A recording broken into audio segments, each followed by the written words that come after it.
ആരോഗ്യ മേഖലയിൽ കാസ്പ് ആരോഗ്യ കിരണം പദ്ധതികളിലെ അടിയന്തര ബാധ്യതകൾ തീർക്കാൻ 200 കോടി രൂപ അനുവദിച്ചു. എന്നെക്കാൾ കൂടുതൽ ബാധ്യതയുണ്ട്, പക്ഷെ അടിയന്തരമായിട്ടുള്ള ബാധ്യതകൾ തീർക്കാൻ 200 കോടി രൂപ അനുവദിച്ചു. നമ്മുടെ സംസ്ഥാനത്ത് ആരോഗ്യ ഇൻഷുറൻസ് പദ്ധതിയിൽ കാരുണ്യ ഇൻഷുറൻസ് പദ്ധതിക്ക് വേണ്ടി 200 കോടി രൂപ നമ്മുടെ സംസ്ഥാന സർക്കാർ അനുവദിച്ചു.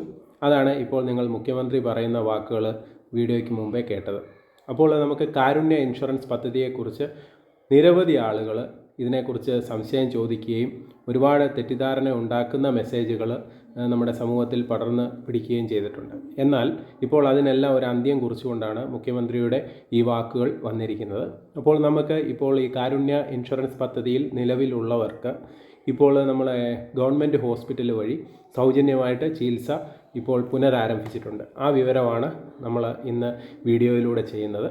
അപ്പോൾ ആ കാർഡ്, ഇപ്പം നിങ്ങളുടെ കയ്യിൽ ആ കാരുണ്യ ഇൻഷുറൻസിൻ്റെ കാർഡ് ഉണ്ടെങ്കിൽ ആ കാർഡ് നിങ്ങൾ ഗവൺമെൻറ് ഹോസ്പിറ്റലിൽ കൊണ്ടുപോയി ചെക്ക് ചെയ്ത് അത് ആക്റ്റീവ് ആണെന്നുണ്ടെങ്കിൽ ഇപ്പോൾ അത് ഉപയോഗിക്കാൻ സാധിക്കും. കാര്യം എന്ന് പറഞ്ഞാൽ നേരത്തെ ഈ പറഞ്ഞ ഇതിൻ്റെ കുടിശ്ശിക വരുത്തിയത് കൊണ്ടാണ് ഇപ്പോൾ ഈ പറഞ്ഞ കാരുണ്യ ഇൻഷുറൻസ് നിർജ്ജീവമായി ഇരുന്നത്.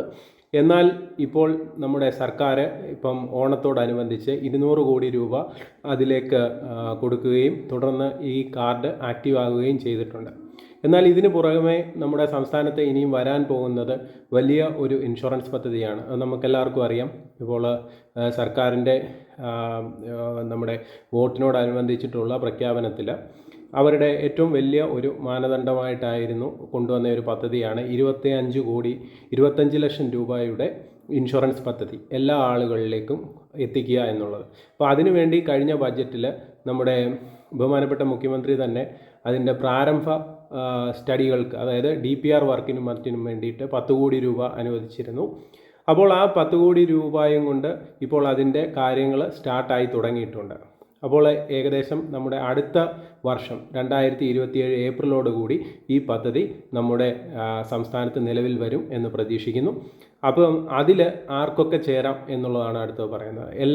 എല്ലാ ആളുകൾക്കും, അതായത് ഇപ്പോൾ നമ്മുടെ വരുമാന പരിധിയിൽ ഉയർന്ന ആളുകൾക്കും അതിന് താഴ്ന്നു നിൽക്കുന്ന ആളുകൾക്കും ഇതിനകത്ത് ചേരാൻ സാധിക്കും.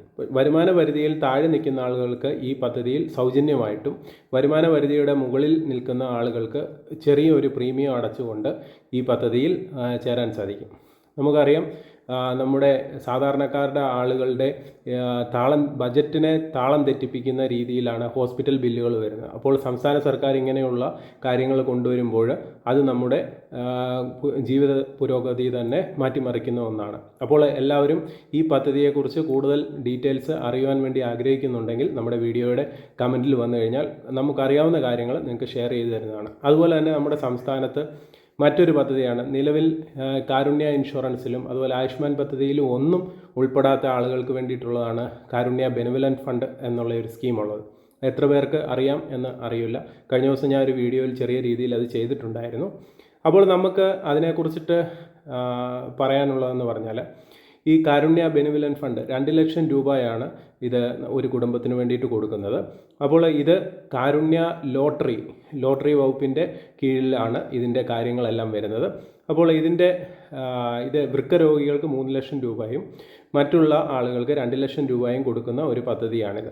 അപ്പോൾ ഇതിൽ എങ്ങനെ അപേക്ഷിക്കാം എന്നുള്ളതൊക്കെ നമ്മുടെ നേരത്തെയുള്ള ലോങ് വീഡിയോകളിൽ വ്യക്തമായിട്ട് പറയുന്നുണ്ട്. നിങ്ങൾക്കത് പരിശോധിച്ച് കഴിഞ്ഞാൽ മനസ്സിലാവും.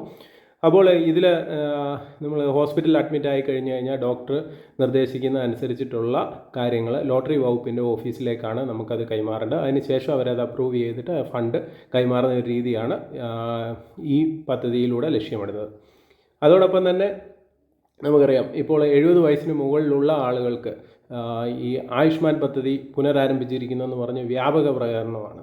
അപ്പോൾ അതിൻ്റെ സത്യാവസ്ഥ എന്ന് പറഞ്ഞു കഴിഞ്ഞാൽ നമ്മളത് കാർഡ് എടുക്കുവാൻ സാധിക്കുന്നുണ്ട്. എന്നാൽ കഴിഞ്ഞ ആയുഷ്മാൻ പദ്ധതിയിൽ 1600 കോടി രൂപയോളം സർക്കാരിന് നമ്മുടെ കേന്ദ്രത്തിൽ നിന്ന് കിട്ടാനായിട്ടുണ്ട്. അപ്പോൾ അതിൻ്റെ ഒരു കാര്യത്തിലാണ് ഇപ്പോൾ ഈ പദ്ധതിയിൽ നമ്മുടെ സംസ്ഥാന സർക്കാരും മുന്നുള്ള സംസ്ഥാന സർക്കാരും അത് മാറ്റി വെച്ചിരിക്കുന്നത്, ആ പദ്ധതി. അപ്പോൾ ആ കേന്ദ്രം ഇതിനുവേണ്ടി ഒരു ബജറ്റ് കൊടുത്തു കഴിഞ്ഞാൽ തീർച്ചയായിട്ടും ഈ ഒരു പദ്ധതിയും പുനരാരംഭിക്കും. ഇത് പുനരാരംഭിച്ചാൽ നമുക്ക് ഈ പറഞ്ഞ വരുമാന പരിധിയൊന്നുമില്ല, അതിന് മുകളിലുള്ള ആളുകൾക്കും കൃത്യമായിട്ട് ഈ പദ്ധതിയിൽ ചേരുവാൻ സാധിക്കും. അപ്പോൾ ഈ പറഞ്ഞ കാര്യങ്ങളെല്ലാം നിങ്ങളുടെ അറിവിലുള്ള ആളുകളിലേക്കെല്ലാം ഷെയർ ചെയ്തെത്തിക്കുക. അതോടൊപ്പം തന്നെ നമ്മുടെ ചാനൽ സബ്സ്ക്രൈബ് ചെയ്യാതെയാണ് നിങ്ങൾ ഈ വീഡിയോ കാണുന്നതെങ്കിൽ തീർച്ചയായിട്ടും ഒന്ന് സബ്സ്ക്രൈബ് ചെയ്യുക, ലൈക്ക് ചെയ്യുക, സപ്പോർട്ട് ചെയ്യുക. ഇനിയും ഇതുപോലെ ഉപകാരപ്രദമായ ഒരുപാട് വീഡിയോകൾ വരും ദിവസങ്ങളിൽ വൈകുന്നേരങ്ങളിൽ പ്രത്യേകിച്ച് ഞങ്ങൾ അപ്ലോഡ് ചെയ്യുന്നതാണ്. അപ്പോൾ നിങ്ങൾക്ക് എല്ലാവർക്കും അത് കാണാവുന്നതാണ്. കണ്ട് നിങ്ങൾക്ക് അഭിപ്രായങ്ങൾ കമൻറ്റ് ചെയ്യാം.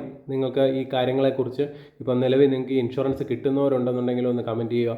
അല്ല ഇത് ഒരു ഇൻഷുറൻസിൽ ഉൾപ്പെടാത്ത ആളുകളുണ്ടെങ്കിൽ ഒന്ന് കമൻറ്റ് ചെയ്യുക. അതുപോലെ തന്നെ നമ്മുടെ ഈ പറഞ്ഞ ഇപ്പോഴത്തെ നിങ്ങളുടെ കാരുണ്യ ഇൻഷുറൻസ് ആക്റ്റീവ് ആണോ, ആ ഇൻഷുറൻസിൽ നിങ്ങൾക്ക് മറ്റുള്ള ഹോസ്പിറ്റലുകളിൽ പോകുമ്പോൾ കിട്ടുന്നുണ്ടോ, ഇവയെല്ലാം നിങ്ങൾക്ക് ഇതിലൂടെ ഡിസ്കസ് ചെയ്യാൻ സാധിക്കും. ഞങ്ങൾക്ക് ഈ കാര്യങ്ങൾ നമുക്ക് ഹെൽപ്പ് ഡെസ്കിലൂടെ നമുക്ക് ചോദിച്ചിട്ട് നിങ്ങൾക്കൊരു മറുപടി തരുവാനും സാധിക്കുന്നതാണ്. അപ്പോൾ വീഡിയോ ഇഷ്ടപ്പെട്ടിട്ടുണ്ടെങ്കിൽ തീർച്ചയായിട്ടും ലൈക്ക് ചെയ്യുക, ഷെയർ ചെയ്യുക, കമൻറ്റ് ചെയ്യുക. ഹൃദയപൂർവ്വം നിങ്ങളുടെ സ്വന്തം SD channel. Bye bye and take care.